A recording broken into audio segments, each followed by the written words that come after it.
So my current situation is this. I have no tube feeding supplies. You can see my lips are like very dry.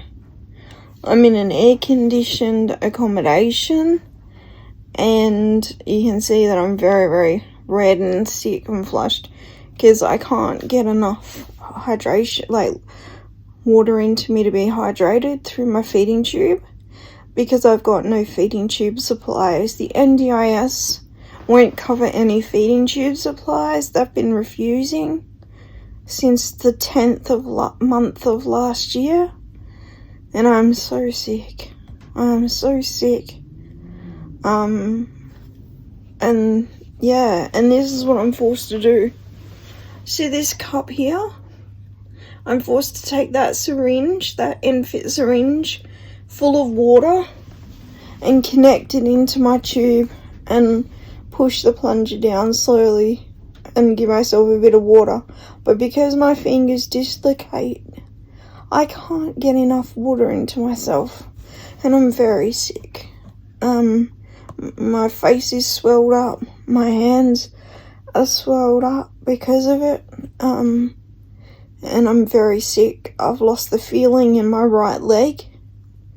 Part of my right leg I have no feeling in anymore, and I'm very, very sick. I've contacted the hospital in Sydney that changed my feeding tubes, and they have not responded. I've contacted the doctor that I'm under in Sydney that did the tube change, and he has not responded. And I've been in contact with him for over a month, and the hospital for over a month, and they don't respond.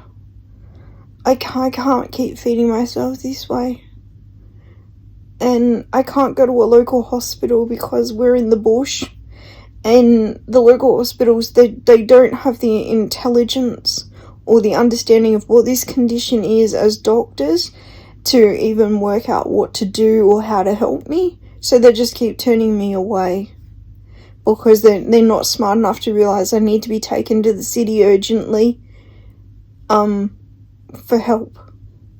I need to be admitted to a hospital urgently for help. It's the only way to get any help. And I need to be put on either HEN or the NDIS to cover my tube feeding supplies so that I can be fed through a pump like I'm supposed to, so that my dislocating fingers don't matter and it doesn't cap the amount that I can feed myself. And I'm very upset that I was discharged from Sydney like this to be left pretty much to die in the bush by a doctor who assured me he would do everything not to let this be my story, to die in the bush because nobody knew how to help me, just because I needed a feeding tube. And then he doesn't respond and doesn't help me out and doesn't do, you know what I'm saying? It's ridiculous. It's disgraceful. The Royal North Shore Hospital should not have discharged me to be like this, and they knew that's what they were doing. Shows lack of care, and then tell me to go to my GP. What, honestly, can my GP offer me? Okay, nothing.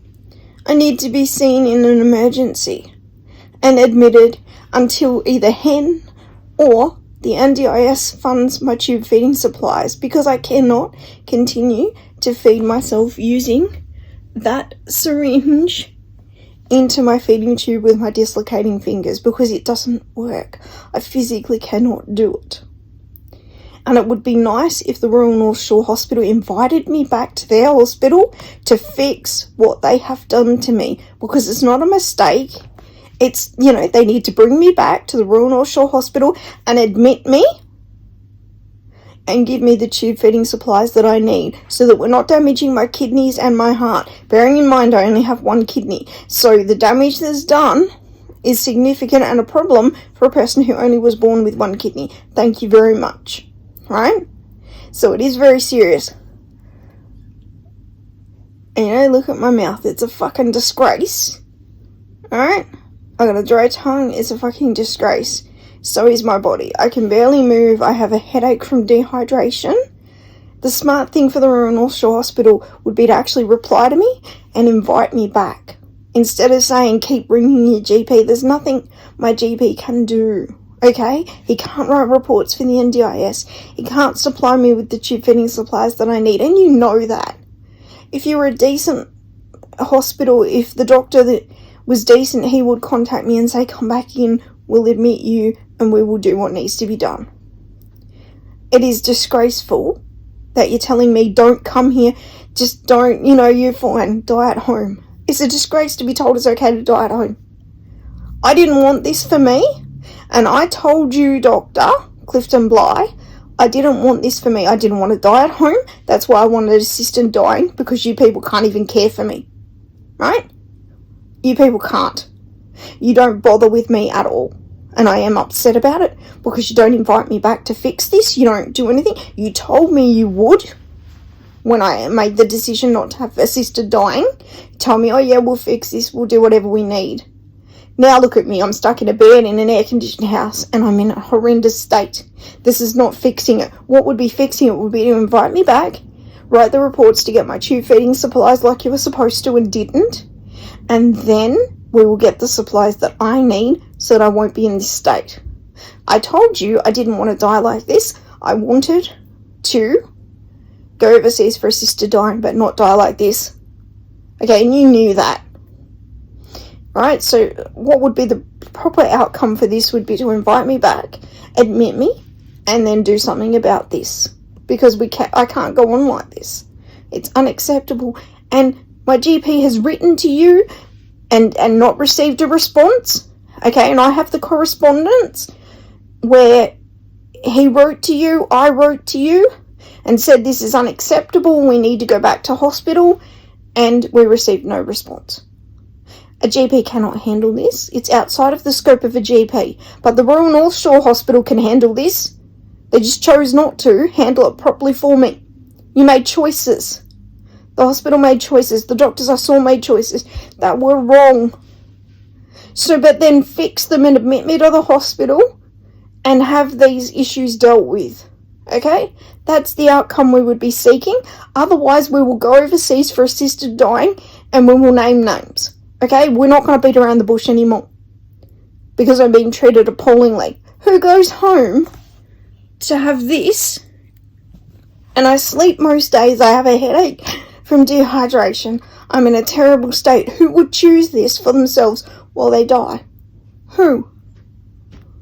Normally, the way that people pay for their tube feeding supplies is via HEN or the NDIS. But of course, you need reports to do that. You can't apply yourself. And the Royal North Shore Hospital didn't do any of those applications or anything like that. They just pushed me out the door. They didn't care. So that's why I don't have any NDIS support or any HEN support. And I'm just being left like this to die. It's disgusting.